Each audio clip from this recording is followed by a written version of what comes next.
2024मध्ये अभिजात भाषेचा दर्जा मिळालेल्या भाषा मराठी, पाली, प्राकृत, आसामी, बंगाली या 5 भाषांना 2024मध्ये अभिजात भाषेचा दर्जा मिळालेला आहे. यापूर्वी अभिजात भाषेचा दर्जा मिळालेला भाषा तमिळ, संस्कृत, तेलुगू, कन्नड, मल्याळम, ओडिया. आता ह्या कशा लक्षात ठेवायच्या? आता ह्या लक्षात ठेवण्यासाठी एक ट्रिक बनवलेली मी. काळानुसार लक्षात ठेवा आपण.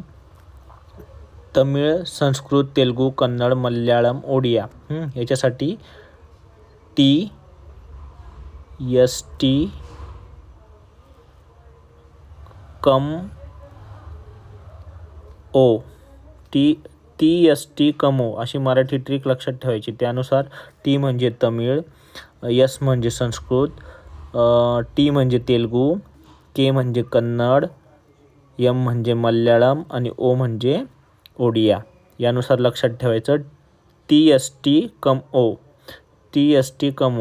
2004, 2005, 2008, 2013, 2014 साल तर लक्षात ठेवू शकतो आपण. मधले 2 आहे ते 2008ला झालेले आहे आणि पहिले 2004, 2005 त्यानंतर गॅप दोघं 2008ला तेलुगू आणि कन्नड आणि नंतर मग 2013 आणि 14. एकूण अभिजात भाषा 11 झालेले आता टोटल. आपण ट्रिकनुसार लक्षात ठेवू शकतो.